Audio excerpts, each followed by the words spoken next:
Okay, so tonight, what I'm gonna do is I want to talk about ways to repurpose your content so that you can get more from it. And the reason I want to talk about this is because, well, the bottom line is there's just so much content out there. There's so much that people are um, they're either doing a really bad job creating the content, or they're just basically creating throwaway content. They're creating content that they publish it out there, and then they're on to the next thing. And so I'm just going to say a quick hello. I'm Christian Karasiewicz. I'm the content marketing manager over at StreamYard. I'm also the live stream host for the weekly social media marketing talk show called Social Chatter that I host. I also run a few Amazon Live shows. I have a podcast called Launch Your Live. It's all about helping you get started with live streaming and live video to help you create more of that. And then I also run a digital agency in my spare time. As I mentioned, there's tons and tons and tons of content out there. I mean, this is on average 7.5 million blog posts are published every single day. I'm not saying it's all good content, but 7.5 million. Now, when you break that down, that's blog posts. However, we can't forget there's also the tens of thousands, probably 10,000 emails in your inbox. There's podcasts. There's Alexa flash briefings. There's audio, so voicemails, voice messages you send people, blog posts. Now there's a lot of live streams. And on top of that, you're on social media and there's tons and tons and tons of posts that are being generated. A lot of times, you're not even seeing most of it because, the algorithm is really what's controlling what you're seeing based on what you interact with. So if your head's down on a work project, you're going to see a lot of your work stuff or a lot of your posts are going to be related to what you're actually looking up, or what things you've engaged with. Now, on top of that, on average, people spend about 7.5 hours just consuming digital content per day. That's actually a 15 to 20% increase actually right now over the past year, and that's crazy. And I don't anticipate that's going to actually slow down. I think people are going to get to the point where it's really just content overload. I mean, to the point where there's so much new information that's being created. Like, just think about it. Like, if you're publishing like a 1 hour podcast, for example, and you're publishing like maybe one month, that's at minimum, that's 4 to 5 hours that somebody who really wants to, check out your content, they really have to have 4 to 5 hours of time to be able to to find the time to actually listen to it. So you're creating all this content. It's creating this mountain of content, basically. That's, like I said, a lot of it's throwaway content because it's not very good content. And so, what we want to do is we want to talk about how you can work smarter, not harder, to create good quality content. And actually, I want to talk about creating less content. So, less content in the sense that, you know, once we start creating content, we're getting on a conveyor belt, basically. You get on a conveyor belt, and we have to keep going and going and going and going, because once you start creating content, when you stop, you're going to lose all that traffic. Google's going to stop serving up your blog post to people. If you're not publishing videos, for example, your videos aren't going to surface because people are not actually then searching for it, or they're not engaging with them. The same thing for social media. So again, it's sort of like a rat race. So what we want to do is we want to talk about how do you get more from less. So what I've done is I've got 11 items here that I want to highlight for you. And so I want to talk about these kind of in phases. And so the first area I want to focus on is the whole concept of investing. And I'm not talking about finance. I'm talking about investing in the right equipment so that you can create workflows to help you quickly create content. For example, one of the items I put in here is called the Rodecaster Pro. For example, I use this. This is what I'm actually using right now. And it's not just an audio mixer, as you can see there. It's actually, for example, an entire podcast studio, or it's a way for me to feed, for example, if I want to do live streaming, it's a way for me to quickly create audio and sound effects and things like that. That's what those colored buttons are for, by the way. It's a way for me to quickly create sound effects that I can incorporate into a live stream, into a pre-recorded video that I'm recording. If I want to create smaller forms of content, for example, say I want to create something for like a YouTube short, I want to publish something out to Clubhouse or Twitter Spaces, I can do all of that using this product. It also has the ability, for example, if I wanted a real quick thing, I could make a call-in show. So as you can see, having the right equipment, you don't have to go buy a whole bunch of things. You don't have to cobble whole bunches of pieces of software together. You can do all of it directly with this one product. So that'd be the first thing I start with. Audio. Audio is absolutely key because we know that people like to, they like to watch and they like to listen to content. So, for example, instead of just writing a blog post, we may want to actually record an audio version of that, things like that. So, again, having the right equipment up front, super, super, super important. Next thing, having a good camera. So, right now, for example, I'm using a mirrorless DSLR camera, but my backup that I use is my smartphone. And the way I'm doing this is I'm not using the smartphone, I'm not using the webcam that's built into my laptop. I'm using the smartphone that costs probably the price of a laptop nowadays. And the great thing about it is I can get the quality of a mirrorless DSLR with my smartphone and a piece of software called Reincubate Camo. Now, when you kind of start to combine these things, think about it like this. This means that every video you record, for example, it's going to look good and it's going to sound good. You're not going to have a very complicated setup. You literally put your phone, for example, right on the top of your laptop, and you're going to get crystal clear picture quality and fantastic audio quality because you're using the right kinds of tools versus trying to do everything from a laptop. So the first thing, invest in the right equipment. By the way, I'm going to throw another item in here. If you have not upgraded your computer in a while, consider upgrading your computer because remember, your computer is the brain of everything that you're going to be creating. So every article you're creating, every graphic you're making, every video you're creating or you're editing, it all runs through that computer. So again, start with the right investments up front. We're not talking about investing in software yet. We're talking about getting the right hardware. That's going to be our base. Okay. Next thing I want to talk about live video. You've probably heard about this. You heard about Facebook Live. You've heard about Instagram Live, people making YouTube Shorts, for example, YouTube Live content, LinkedIn Live content. We know that people are not reading as much content anymore. However, Google still wants to see written content, but people want to see video. So how do we kind of solve this? So the first thing would be, again, we don't have to start by creating written content. What we can do is we can start with the medium that people want to watch. So we can start with live video. There's no editing involved in live video. Fantastic thing, by the way. Great thing about live video is, yes, there are going to be errors. So for example, if my audio froze, let's say my lights went out, by the way, right now, or my microphone went out, that's part of the live video aspect. Great thing about it is it's actually going to endear you to your audience. They're going to actually like the fact that, you're actually a real person versus you have an overly produced, pre-recorded video, for example, that you put up online. They don't feel like they can connect with you at that point. So that's where live video is going to be. So we could start with live video nowadays. And, the key thing here is that there's not a whole lot of work involved in live video. For example, if you did that investing up front, you bought the right audio equipment and the right camera, you're already set. All you have to do now is find something that you are passionate about. And there's a lot of tools, by the way, that can help you with this. But the one that I would recommend, at least right now, is to consider Amazon Live. And that's going to be another slide, by the way. But the reason I suggest that is because it needs to be factored in as a component of something you're going to build. So I'll give you an example.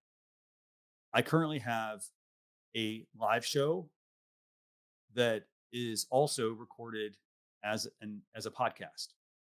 And it's my show called Launch Your Live. And basically the way that I do it is I stream out to YouTube, for example. So my video is being streamed out to YouTube. And then, for example, if it's a show where there's some sort of shopping component, for example. So let's say I'm talking about like the best USB microphones on my show. I can stream it out to YouTube. But what I'm also doing at the same time to make sure I reach a wider audience and also to generate some additional revenue, I'm streaming that to Amazon Live. Now, the reason I'm doing that is because now I'm multi-streaming. I'm hitting 2 channels. I'm hitting 2 potentially different audiences. For example, YouTube, I'm hitting people that are already subscribed to my channel, or I'm hitting people that are searching on YouTube for the topic I'm streaming about. On Amazon, I'm hitting every single person who is shopping, who is interested in the products that I've put in my Amazon carousel that they have. So think about it like this. And the way that I'm doing this, by the way, I'm going to plug StreamYard here, but I'm doing it with that because it allows me to multi-stream.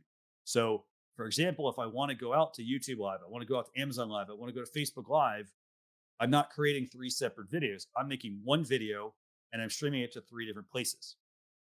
And then the great thing about that is, okay, let's say I want to also now make this a podcast.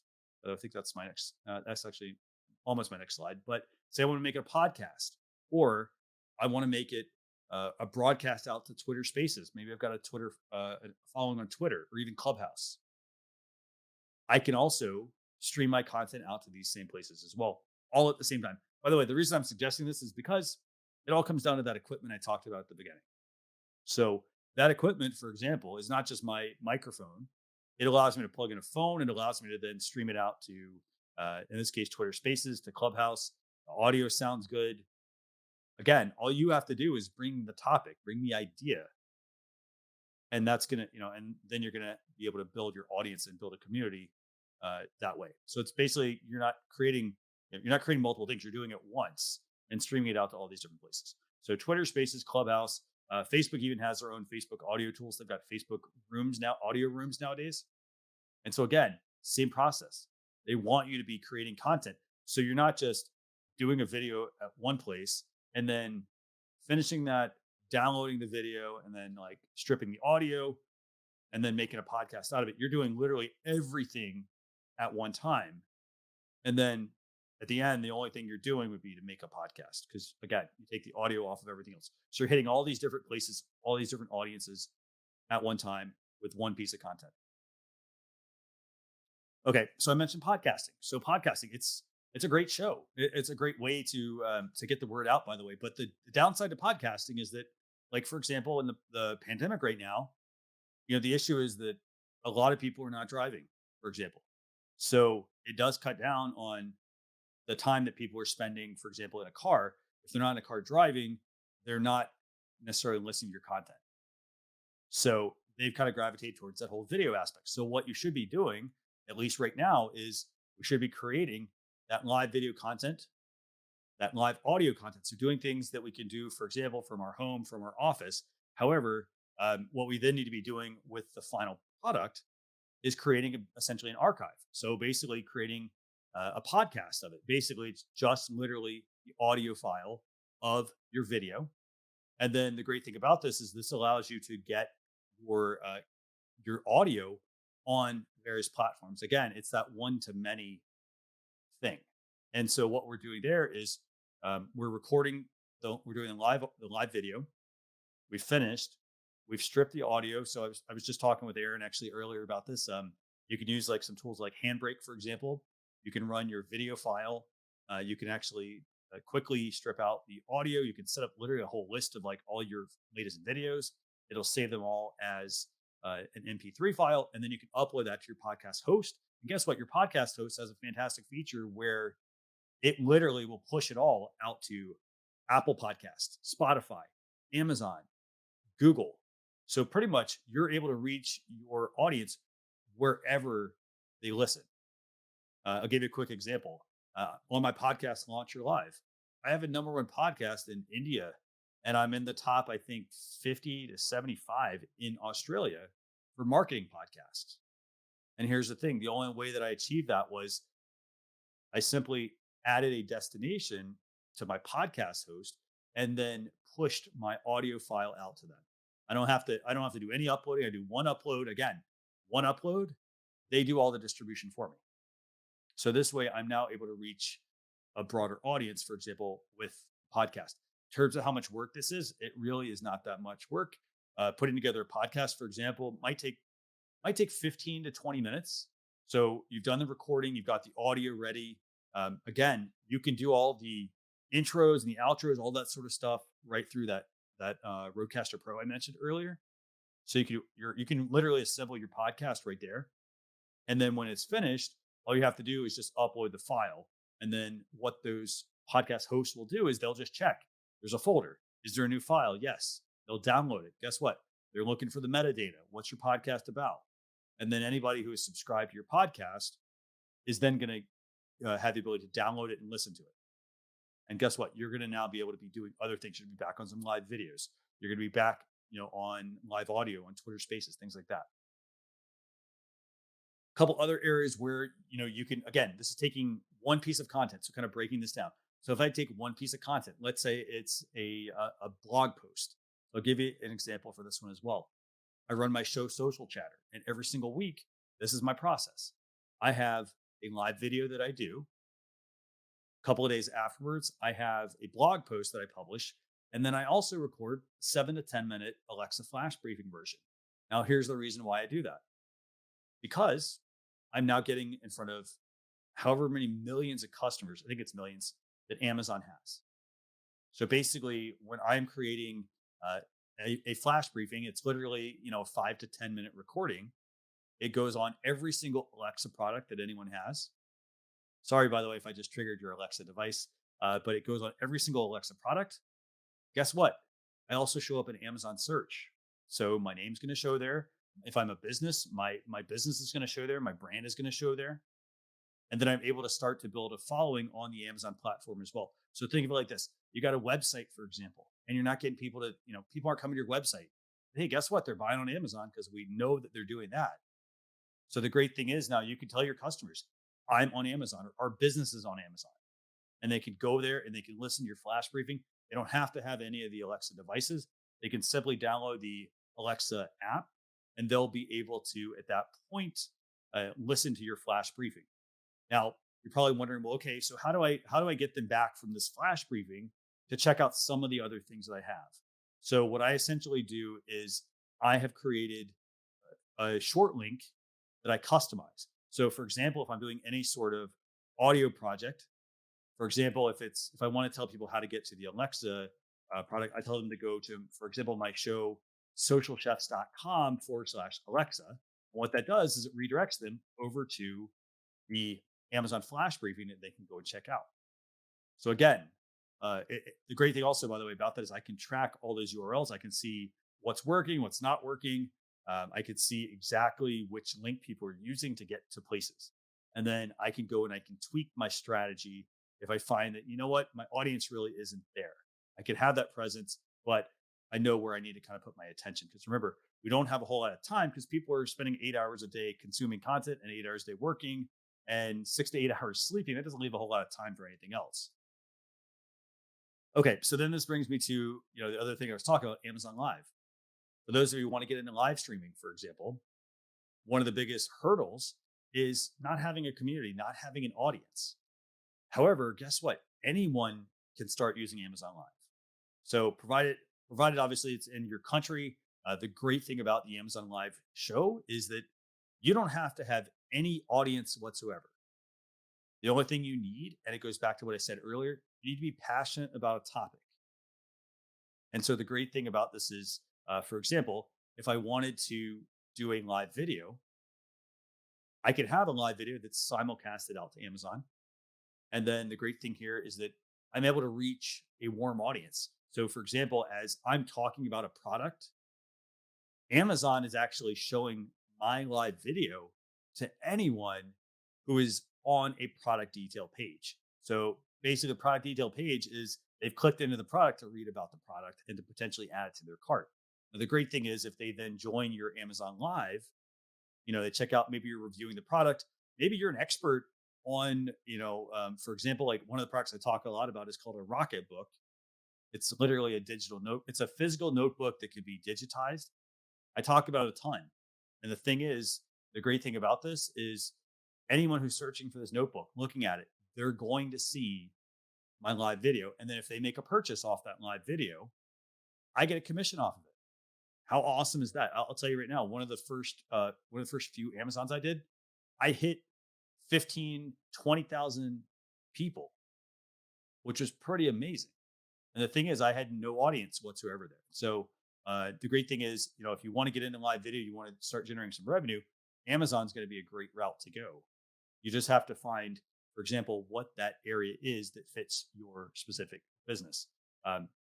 Give you another example here, by the way, with this. I was working with somebody recently. They sell fishing products. They were doing a live stream all about fishing, for example. And I said, do you have any sponsors? Do you have any brand deals? And their answer was no, but I want to get some. And my suggestion to them was, you know what? I know you know your product. All you need to do is start streaming that to Amazon and you're going to start getting some brand deals. I guarantee you, because people are going to want to know, they're going to see that you have the products, that you have the expertise on that. And you're able to then at that point reach many more customers than just having a website is going to do, or having a social media presence and having to compete against the algorithms that are constantly changing. Okay, so let's talk about a couple other things you can do to repurpose your content to get more out of it. So we could take a blog post, for example. That blog post. So a couple other things we could do. Remember, just because you wrote a blog post on it doesn't mean that someone on YouTube, for example, knows that you even have a website, that you even have written any content. So you could record some videos. And so these videos could be things like, they could be questions, for example. If you ask, your support team, your customer support team, if you have them at your company, or if you're a solopreneur, for example, talk to your support team and figure out what kind of questions that they're getting from customers. And guess what? Make videos about those questions. They don't have to be long. They just have to answer the questions. And it's going to be and then the great thing about this is that whole one to many approach. So the next time your customer service team gets a question, or you get a question, you're not fielding the same question over and over and over and writing up a response each time. Instead, what you're able to do is quickly have a video that you've already recorded. You can store it, for example, store it on your YouTube channel, for example. And then if a customer asks the question, all you have to do is send them directly to the video. So you're not reinventing the wheel. Keep that in mind. That's the one thing we want to avoid doing. We got to work smarter here. So the smart thing would be, let's take all the questions that we've gotten from our customers. Let's see which one comes up most often. Make a video about it. Rinse, wash, and repeat. Okay, so let's talk about blogging. So everybody knows blogging. Okay, great. Like that's what Google likes to see, YouTube likes to see, video content. Blogging, though, guess what? It takes a lot of time. And, if you're just publishing, for example, like post out to your social media channels, you have to remember you do not own your social media channels. So, for example, if Facebook decides to change the rules or Instagram changes the rules and you've built this huge following, guess what?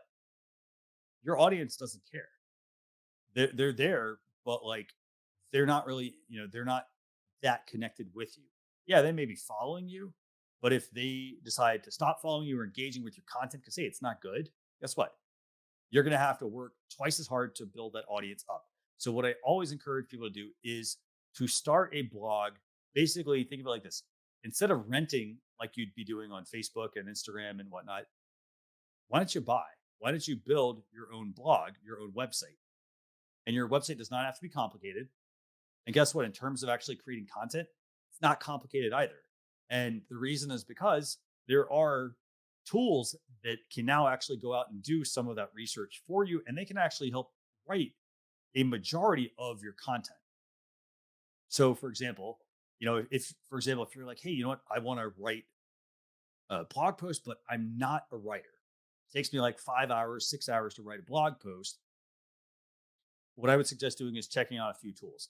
And I've got these linked here in the presentation, by the way, but the first one I would suggest is check out a tool called Jarvis. Basically, what it does is you can tell it to write an article. So, for example, I could have it write an article on the best USB microphones to use when recording a video. Guess what? I don't have to go to the web. I don't have to get all the product links. I don't have to go and get an idea of what those microphones are going to be. I literally can tell Jarvis to do it. And guess what? It's a virtual assistant, basically, but it uses artificial intelligence. So it's learning what you're doing. And so I can literally say, Jarvis, write me an article on 11 best USB microphones. And it will actually go out and get all the information. It will get the title. So it'll get the product. It will get the description about the product. It'll get all those specs that you ever wanted to include, but you had to go, to the product manual to get.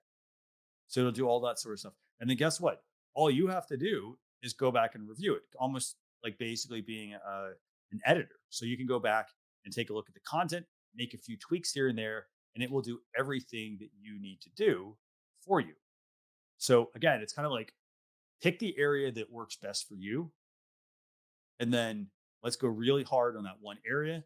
And then on the areas where we kind of struggle with, but we know we need to create that content. Let's let some of these tools help us. So Jarvis, for example, another one. I recommend this one to Aaron earlier, actually. It's called Descript. Another really cool thing. We talked about creating a podcast, an audio podcast. Guess what? This tool will do video transcription. So you literally take a video you put in, it will spit out a transcript for you. You could put in audio, it will spit out a written transcript. So now you're squeezing more out of what you're doing. The other thing also that it does is it has a new feature where you literally just train it. And I could there's a certain paragraph you just read with them. And what it will do is then it will take your speech and you could actually tell it what to actually say, and it will come out sounding very similarly to you. So basically what it's doing is it's taking your voice and creating, for example, a piece of audio, like an audio podcast just for you. So blogging, great way to obviously, to get more out of what you're doing. But again, as I mentioned, it's not for everyone, but you need to do it so that you're building a home base. So that's where I check out some of the third-party tools if you're not a writer. Okay, so let's talk about a couple other things. So you've written a blog post. How do we get more out of that blog post? How do we squeeze more out of it?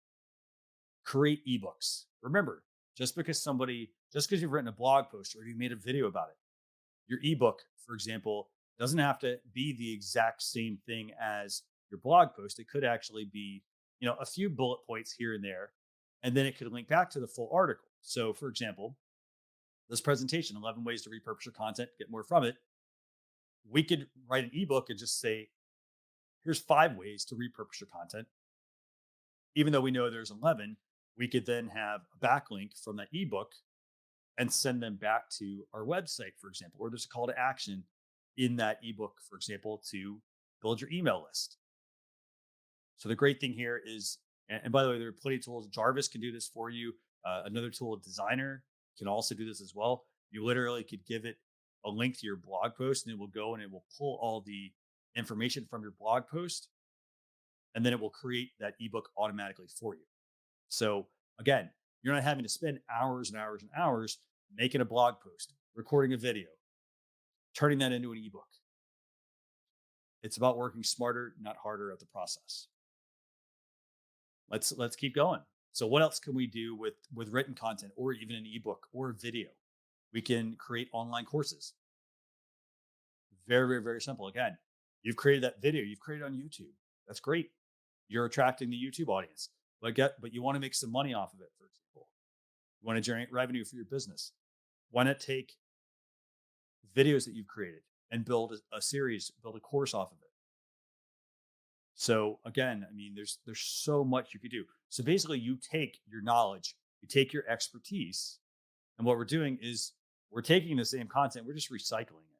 We're not creating new, fresh content all of the time. What we're doing is we're taking one really good piece of content and we're going to extract as much out of it as we possibly can.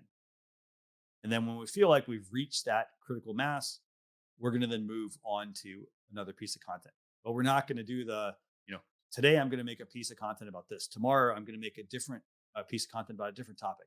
And the next and the next and the next. We're going to take that one piece of content and just do as much as we possibly can off of that. By the way, for those of you who do want to create courses, lots of options here. The one that I would strongly encourage you to do if you're not someone who has time to build a website or even an email funnel sequence is to use a tool like Kajabi. Kajabi is basically a one-stop shop for people that want to create courses. So it has the functionality to build the courses. It handles the checkout process. It handles the email marketing side of it as well. All you have to do, again, bring the idea, and you don't have to worry about the design aspect. How do you link courses, things like that? It does all that sequencing for you. Okay, so let's keep going. So we've got to remember, people like to, email is still key. People love social media. They love watching videos, but email is still super, super, super important. And the thing I can't encourage you enough to do is to build an email list. Your email list is gold, basically. So when somebody gives you their email, they're saying, hey, you know what? You have the permission to email me. So they have to opt in through like your website, things like that. You can't just add them because hey, they gave me a business card, it has their email on it. I do need to get them to opt in through my website. However, here's where this could be extremely valuable. And that is you can create essentially a drip email series. Now, a drip email series is literally just it's an autoresponder. So basically it's this. I sit down one time and I create, let's just say 10 emails in the series. And so they're sequenced. So the first one might say something like, hey, thanks for signing up for our newsletter. This is the value you're going to get. We're also going to email you a few more ideas over the next week, for example. Email number two might be, thanks a lot for joining. I wanted to let you know here are the social media properties that you can connect with us on. Next one might be, for example, if you happen to have a community that you've already built, it could be a way to drive people into that community. Another one might be, hey, do you prefer to, do you want to get on our YouTube channel and, check out and subscribe to our channel? That's where we publish X, Y, and Z. Put that in a separate email. So basically what you're doing is you're making one email series and then each one of those emails are going out. So now I'm going to use Aaron as an example here. So for example, let's say I have an email series. Aaron signs up for my email series. He gets email number 1 on September 14th. And then let's say Kenneth comes by, 2 days later. Kenneth gets email number 1, but guess what? Aaron's on email number 3 at that point. So basically what you're doing is you're building one email series and there's a series of emails and each person's entering at different points. So Aaron could be here in the middle and then Kenneth could be here at the beginning. And so as they're kind of moving along, you're still able to serve your community. You're still able to provide them with information. And that information, again, it does not have to be unique every single time. Remember, your audience, there's so much content, they're drowning in content. You need to have good quality content to get them to stay engaged with you, to continue to want to follow your brand. So, again, it's taking that, what's your area of expertise? What's your niche? Taking your area, your expertise, and putting it in all of these different places so that you can meet your audience where they like to consume their content at. So obviously, I haven't talked a whole lot about social media. That's because, social media is a way to further disseminate your content. It's not a home base, for example. So it's not having a Facebook page, for example. It's saying, hey, I've got a website, because that's not your website. That's how you get information out to people. And it's hard. It's hard because every algorithm is a little bit different. They're constantly moving. You're trying to hit a moving target. And so the thing is, what you should be focusing on is creating good quality content. For example, create a blog post, create videos, for example, create the content that people are wanting to actually consume right now, and then share it out on your social media channels. And so the thing with the social media channel is that, again, you don't have to reinvent the wheel every single time. Remember, your audience, just because you published a blog post today or a video, it does not mean that they've seen the last 5 that you've made. So what you want to do is you basically, what we're doing is we're slowing down the process so that we can make sure that our audience is engaged and they're having time to keep up. Because again, the more that you dump on your audience, the more that, the more you're giving them, well, hey, here's a new blog post today and tomorrow and the next day and the next day and the next day, they're going to just give up at some point. They're going to say, you know what, I don't have time to consume all of this. Because remember, they got a limited amount of time. So what you need to do is, again, take some of that written content you've made and pull little snippets out of it and put it on your social media channels. And don't be afraid to recycle it. For example, I listed a couple of tools here. The tool that I personally use for all of my social media scheduling, I use Repurpose. And there's a really cool feature in here. And basically what it is it's setting up different buckets of social media content. So for example, it's, curated content from blogs that I like to read, some of my own personal content, a live video, a snippet of a live video. And then what it does is I set up a schedule. For example, let's say at 2, 4, 6, 8, 10, I want to pull a piece of content out of the curated content bucket. So what that tool does is it goes out, says, okay, there's a piece of content here, and it slots it in at 2, 4, 6, 8, 10 different content, and it does it automatically. And then at 1, 3, 5, 7, it goes to the next bucket, for example. And so the great thing is it's doing all of this for me. All I have to do is focus on creating the good quality content to put in those buckets. Again, it doesn't have to be new content each time. It can be different. The other thing also that you also want to consider doing, by the way, again, extracting more value out of the live videos you're making, the pre-recorded videos. Don't give everything away for free. And what I mean by that is, for example, don't send a link out to your full blog post or your full video, for example. Pull out snippets of the video, maybe the most important point or a point in the video. Tease that. This is where social media is good. You tease it on social media with a link back to the full article, the full video, the full live stream that you've done. And there's a tool, again, you're going to hear me say this again, artificial intelligence, AI. It can do a lot of this stuff for you.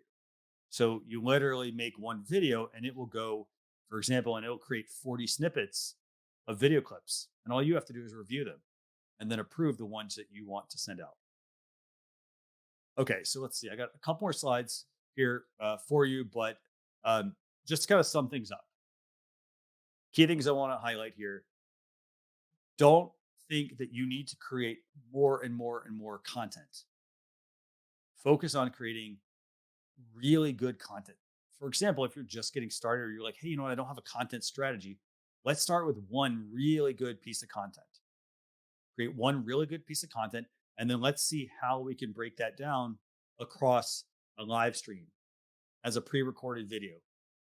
Pulling the audio from that video, making a podcast out of it, for example. Recording, a 7 to 10 minute snippet and putting it out on Alexa.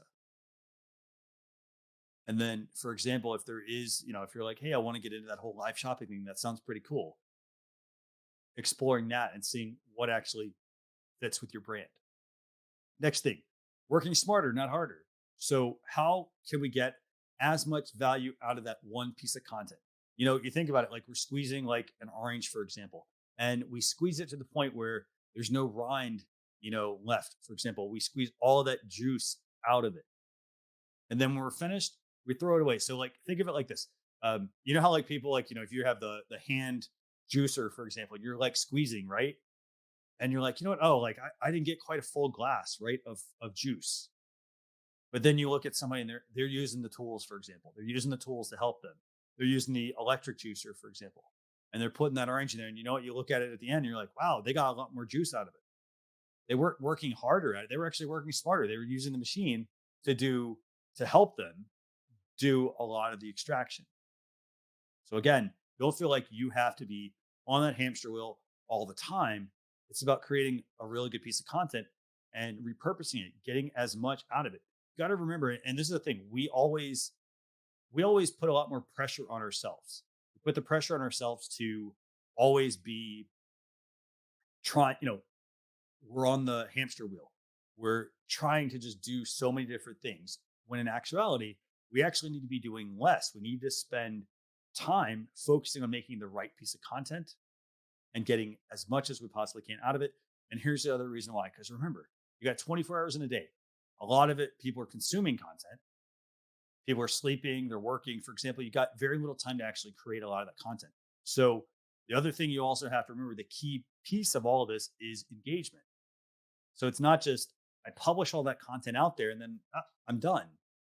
You want to get it out there as quickly as possible. So you want to use, as I mentioned, you want to be really focused with the content, repurpose it, get as much out of it as possible, and then spend the extra time that you're going to have engaging with your audience. So building the community, building a relationship with your audience so that when you do publish new content, they're going to then help you do some of that heavy lifting. They're going to go to their friends and they're going to say, hey, you know what? Oh, you know what? Aaron does a really good job with this. I really like what he does. He also, he's got a podcast. He's got this. He seems like he's everywhere, right? But guess what? He's not running crazy doing that. He's working smart to do that, not harder at it. So With that, I want to thank everybody for tuning into this session. By the way, if you do have questions, feel free to let me know. If you do want this deck, all you have to do is just email me, Christian@socialchefs.com, and I'm more than happy to send this to you. Kenneth, I'm going to turn it back over to you. I'll give you about a minute or so on these so we can go to the next speaker as well. What is a good length for a live video? Joyce asked that. What's your thoughts on length of time for a live video? Very good question. Okay, so I think the ideal length. So every platform is going to encourage you to go for longer live streams. I tend to recommend between 30 and 60 minutes. Again, you kind of have to give your audience enough time to get there. So, for example, if your video is only like 30 minutes, it might take somebody 15. Remember, the social platforms, they may not show that you're live immediately. Mhm. So for example, what can end up happening is, you could have started, if your session was 15 minutes, you could have already been like most of the way through when people got the notification and they missed the whole thing. So they like longer live streams. The other thing I would look at, though, look at the analytics, because the analytics are going to tell you how long you need to make your live streams. It's that whole like balance thing. You don't want Sure. to make them too long, because if they're too long and people only watch for like 30 seconds, for example, you wasted 2 hours of your time that you could have been doing something else. Great point. So 30 seconds or less. Another question from Joyce. Yep. This is a really smart question, too. I occasionally upload ad hoc announcement videos around 1 minute. Should I make those into live streams? That kind of plays off that last question and answer. So if those are going out to, I would say this, if those are going out to like YouTube, things like that, I would actually make what's called a YouTube short. Mhm.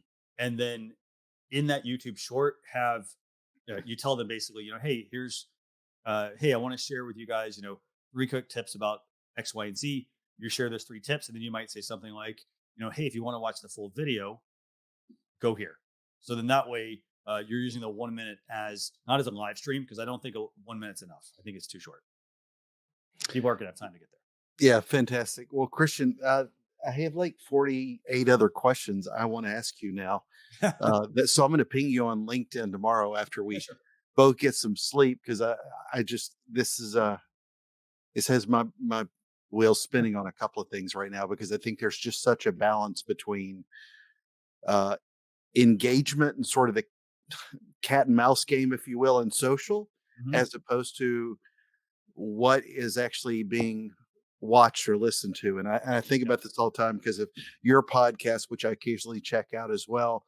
Great podcast. And when you look at the social engagement on LinkedIn or Facebook, for example, versus the numbers I'm sure you see on Captivate or whoever it is used, the Yep. analytics don't always mesh. Yep. And it's weird because I see same thing on my own podcast. They don't match up like they used to. And so I'm gonna have to pick your brain off of that again soon. So Yeah, this sure. is fantastic. I really appreciate it. Thanks for staying up late with us. Early where they are, but look forward to speaking with you again soon, buddy. Anytime. Thank you. All right, buddy. Have a good. I'm going to move you back down to the audience. Okay.